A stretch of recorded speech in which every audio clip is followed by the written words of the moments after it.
We could do it like this. Alright. First of all, just please introduce yourself. My name is Devine from the Micronauts. I got a question for you. I've been listening to Obelisk Movement quite a bit. Amazing record, but quite a bit different than your first two. I mean, is that progression? Did you guys decide to go a different direction, or is it just kind of like just artistic, like, you know, maturation? Which first two are you talking about? Altogether, man, we've been making music since '92. And so we have a lot of, back when tapes was popping, we had a lot of tapes going on. So, are you talking about Return of the Traveler?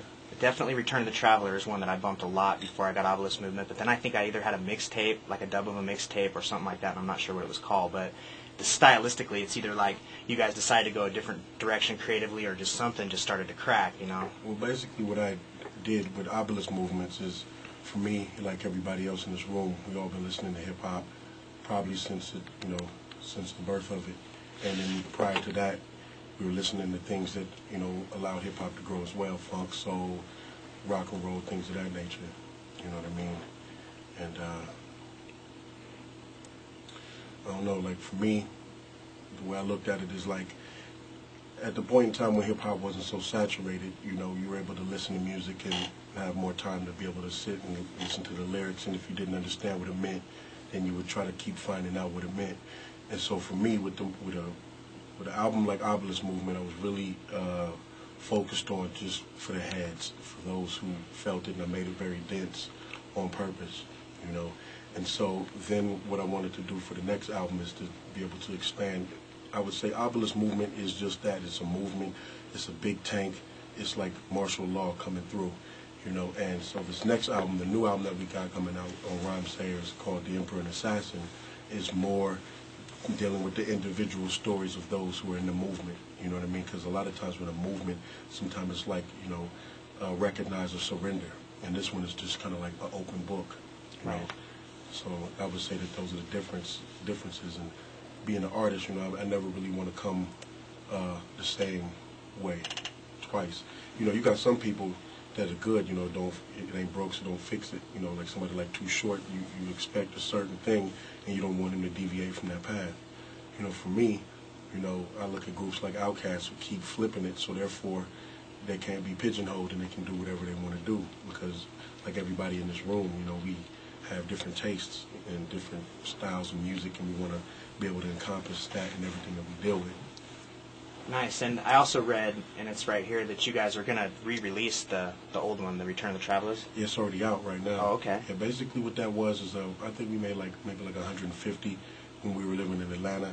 And basically just pumped it like that. And that was Return of the Travelers what allowed Obelisk Movement to take place, because we had given it to like Company Flow when they were together. Right. And then, Just stepped to us, and they originally wanted to put that out, Return of the Traveler, but we wanted to try to put something else out there. And Just is your buddy, right? Yeah, we good peoples. Yeah.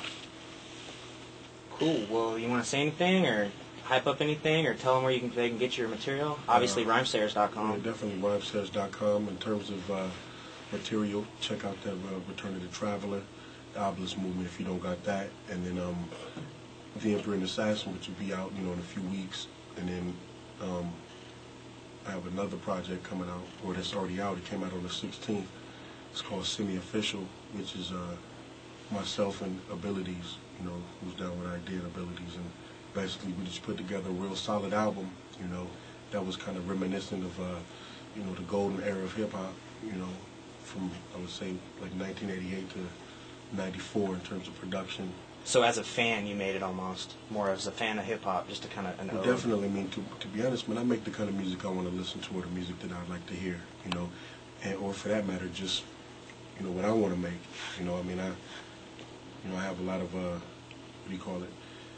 like ethics and codes and things of that nature, and for me, I just can't really kick bogusness, or something that don't have some form of meaning, or something that you can relate to, something that can connect, As humans, man, I'm not some, odd entity. We all experience the same things, and if you can convey, certain feelings that other people can feel, that's what music is really about, For example, somebody may be feeling something, and if you could capture that in some lyrics, you know, then that you've nailed it. You know, you got a lot of people who may feel that way, but they don't know how to express it or talk it, or you know what I mean. Right. So, You mentioned that the new record's coming out on Rhymesayers. Can you explain maybe the relationship there? I mean, you just told me in the car that you were like represent the world, and you've been all over the place. I've been everywhere, you know what I'm saying? I'm originally from Cali. You know, I came to Minneapolis in '89, and then at the point in time when we were in Minneapolis, you know, like Ali was saying, that we created our own scene in this. I mean, there was a lot of things that were going on before we came about, but at the time in Minneapolis, man, it was, you know, I saw a lot of groups who were way ahead of its time. One thing I'll tell you about Minneapolis is, since we're in the Midwest, I'll tell you, to me, and I know people may be feeling bogus, but from my experience, I feel like some of the best freestylers are from the Midwest. And the reason being is because we're not, you know, we're not coming from the West, and we're not coming from the East, and so therefore we know we have to try double harder, you know what I mean? And they're already off the gate, they're not even trying to holler at us, you know. But I saw a lot of groups that were way ahead of their time, not only for being in Minneapolis, but just anywhere. And at that time, there wasn't, I don't feel like a scene or a network to be able to embrace. And so I saw like a glass ceiling. A lot of people just got frustrated and were excelling way too fast for the scene and just fell apart. And I saw that happening with us as the Micronauts in Minneapolis, so we left and went to Atlanta, you know what I mean? But in terms of like Rhymesayers, I mean, we've been shoulder to shoulder in this struggle for a decade, so it was, you know, only a matter of time for things to pop off, you know. Dealing with, you know, Stress, one of the main cats in Rhymesayers, he was like, you know, he wanted to deal with us, you know, moons ago, you know, but just things weren't in place. And so everything is about timing, you know, and so the time is now, the time is right, and, you know, it's a family situation. You know, I step up in the office, you know, at any given moment, you know, it's really a family situation. Right. Well, we're really excited to see you perform. I've never seen you guys perform live tonight, so I'm super excited. We do the thing. Yeah. We get busy. You know? And this is my first time in Reno, and it's a blessing. I'm happy to be here, and I'm happy that, you know, everybody's willing to check us out. Nice. Do you want to do a drop for us for that thing right there? Yeah.